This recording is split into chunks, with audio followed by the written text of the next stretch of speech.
It was another restless night for Adaora. As the moonlight crept into her small, modest bedroom, she tossed and turned, tangled in her sheets. The weight of an arranged marriage she didn't want pressed down on her chest. The man she was supposed to marry, Chijioke, was a good man, a man who had been chosen for her by her family. But that wasn't the problem. The problem was the dreams. Every night for the past few weeks, Adaora had dreamt of a man, a stranger, yet somehow not a stranger. His face was always blurry, but she could feel him in the deepest parts of her soul. In these dreams, they were not just in love, they were intertwined, as if their destinies had been written in the stars long before they met. She would wake up in the morning, breathless, longing for him.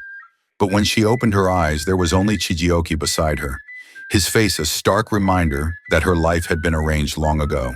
Tonight was no different. As the dream took hold of her, she found herself in a lush, vibrant garden. The air was warm, and a sweet scent of frangipani filled her senses. There, standing by the edge of a sparkling pond, was the man. His eyes were deep, almost haunting, but his gaze was warm, pulling her in like gravity.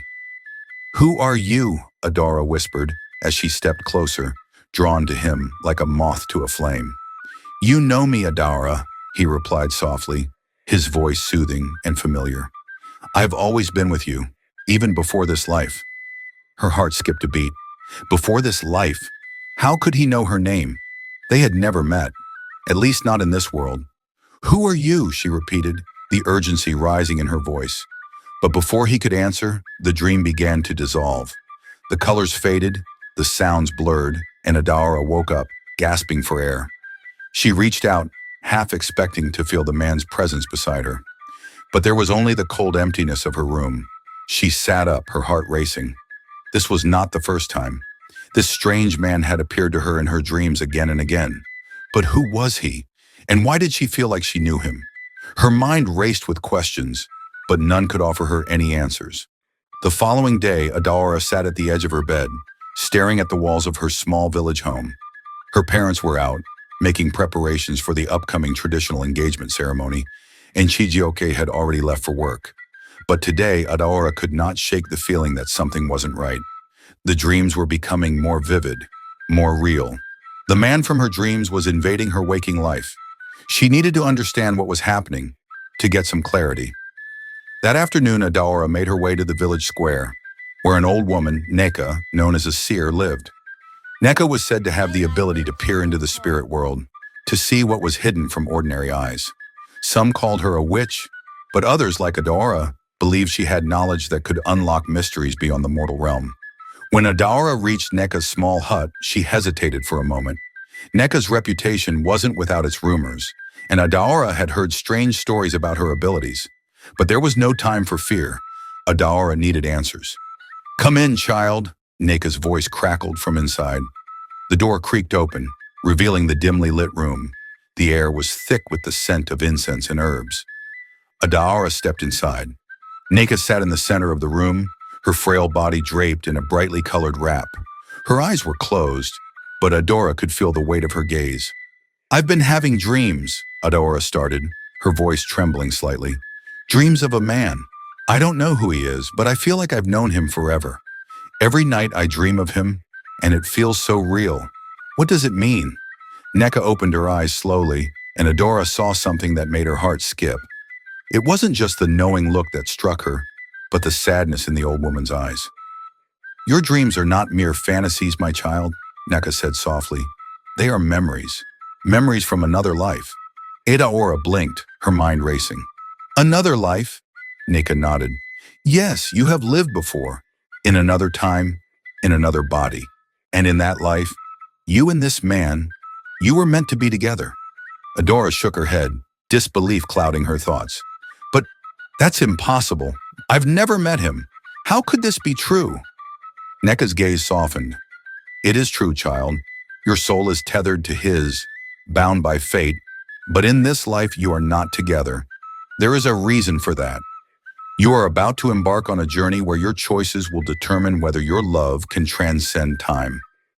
Adaora was silent, struggling to comprehend what Neka had just revealed. Her world felt like it was unraveling. Her mind flooded with questions. "What should I do?" Adaora asked, her voice barely a whisper.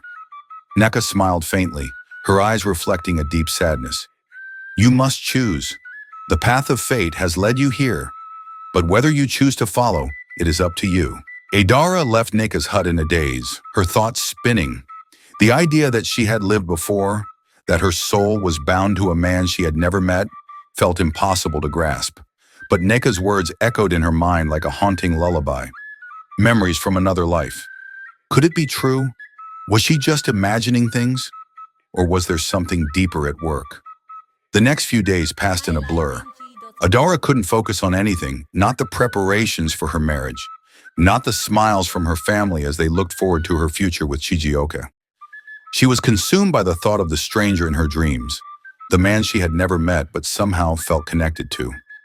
Every time she closed her eyes, she could see his face clearer than before, and every night their conversations grew deeper, more intimate. But the reality of her situation was stark. She was engaged to Chijioki, the man her parents had chosen for her. He was kind, dependable, and respected, but Adaora couldn't shake the feeling that she was meant for something or someone else. She loved him in a way, but the dreams, they pulled her in, urging her to seek out the man she had never known. On the fifth night after visiting Neka, Adaora had another dream, more vivid than any before. She was standing on a cliff looking out over a vast ocean. The winds whipped her hair around her face, but she wasn't afraid. And then, out of the mist, he appeared, the man. His name echoed in her mind, though she had never heard it before. Ifeanyi. Ifeanyi? Adaora whispered, her heart racing. "Who are you?" His eyes softened, and he reached out a hand to her, his fingers brushing her skin like a feather. "I am the man from your past, Adaora. I am the love that never was." "I don't understand," Adaora said, her voice trembling. "If you are my soulmate, why can't I remember you? Why are you here now?" "Because you are ready," Ifeanyi replied. "The time has come for you to choose. You can stay in this life with Chijioke and live a life of security and comfort, or you can choose me and risk everything to rewrite the past. But know this, if you choose me, you may lose everything you have now. Your family, your life as you know it. It will all change." Adaora's heart pounded in her chest. The weight of his words settled over her like a heavy cloak. Could she truly leave behind everything she knew? Could she turn her back on Chijioke, the man she was expected to marry, for a love that existed only in her dreams? "I am not asking you to forget your past, Adaora," Ifeanyi continued. "I am asking you to trust in what we were, in what we could be. We were meant to be together, but fate tore us apart." Adaora's mind raced, the conflict between her duty and her heart pulling her in two directions. She had been taught all her life that family came first, that tradition and duty were the cornerstones of her existence. But Ifeanyi's words, his presence, felt so real, so undeniable. How could she ignore him? How could she ignore the love she had always known, even if she couldn't fully remember it? "I will choose you," Adaora whispered, her voice filled with determination. "But how do I find you?" Ifeanyi smiled, his face lighting up with hope. "You are already on the right path. Follow your heart and you will find me." The days that followed were filled with unease. Adaora's decision to choose Ifeanyi weighed heavily on her heart, but she couldn't shake the feeling that she was doing the right thing. Every night the dreams grew clearer, and she could feel Ifeanyi's presence more strongly. She had made up her mind. She would leave Chijioke. But the question remained, how? Adaora confided in Neka, seeking guidance on how to proceed. The old woman listened intently, her eyes narrowed in thought. "You have made your choice," Neka said. "Now you must take the first step. But remember, Adaora, the path you walk is not without danger. Love, true love, is a powerful thing, but it is not always a safe thing. Be prepared for the consequences of your choice." Adaora nodded, her resolve hardening. She had already seen the truth in her dreams. She had already felt Ifeanyi's love. She would not turn back now. One evening, as Adaora sat alone in her room, lost in thought, she heard a soft knock at the door. She opened it to find Chijioke standing there, his face warm and welcoming. Adaora, I've been thinking, he began, his voice gentle. I know you've been distant lately, and I can see that something is weighing on your mind. If you're having second thoughts about the marriage, please, talk to me. I want you to be happy, no matter what. Adaora's heart ached as she looked into his eyes. He was a good man, a man who cared for her, but the dreams Ifeanyi, they were pulling her in a different direction. She opened her mouth to speak, but the words caught in her throat. How could she explain the impossible? Chijioke, she said finally, her voice trembling. There is someone else. He stared at her, confusion clouding his features. Someone else? Adaora nodded, tears welling in her eyes. A man I've never met in this life, but I know him. In my soul. I can't explain it, but he's the one I'm meant to be with. I'm sorry. Chijioke stood frozen, his face a mask of hurt and disbelief. Adaora, I don't understand. I thought we were happy. We were supposed to build a future together. I'm sorry, Adaora repeated, her heart breaking for the man she was leaving behind. I can't live a life that isn't mine. I have to find him. With her heart heavy with regret and hope, Adaora left her home, her family, and everything she had known. She embarked on a journey that led her through small villages and bustling towns, each step taking her closer to the truth and to Ifeanyi. The journey was long, and at times Adaora felt like she might lose her way, but the connection she felt with him was undeniable. Every night in her dreams, he was there, waiting for her. One evening, as the sun began to set, Adaora reached a small village by the edge of a vast river. The air was thick with the scent of the earth, and she felt a strange pull toward a large tree by the water's edge. She walked toward it, drawn by an invisible force, and there, beneath the tree, stood Ifeanyi, waiting for her. His eyes locked onto hers, and for the first time in her life, Adaora felt complete. Ifeanyi, she whispered, her voice filled with awe. I found you. You found me, he said, his voice filled with warmth. I knew you would. Adaora took a step forward, and he reached out to her, his arms pulling her close. The moment their bodies touched, the world seemed to fade away. There was no more past, no more future, just the two of them, together, as they had always been meant to be. I'm here, Adaora said, her heart full. I'm finally here. Adaora stood in Ifeanyi's arms, feeling as though she was stepping into a new life. The air around them was thick with the scent of fresh earth, and the sound of the river flowing nearby seemed to carry the weight of time itself. She had found him, the man from her dreams, the man who had always been meant for her.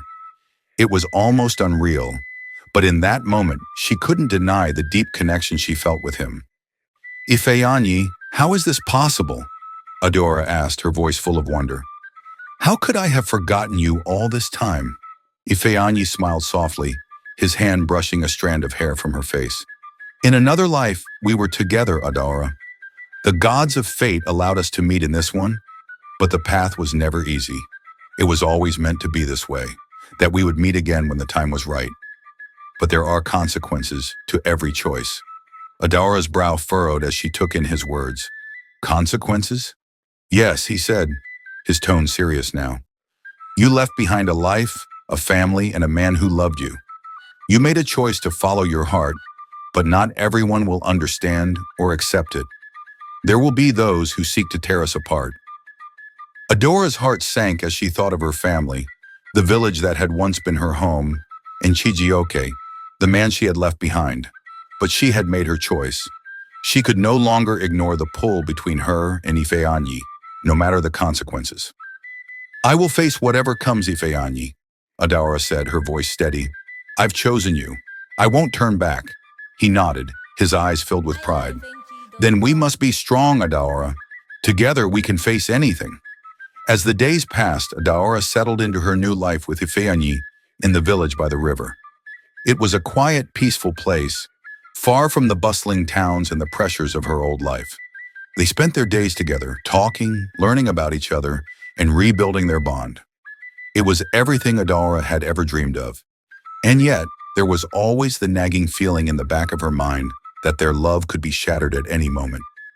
One evening, as they sat by the fire,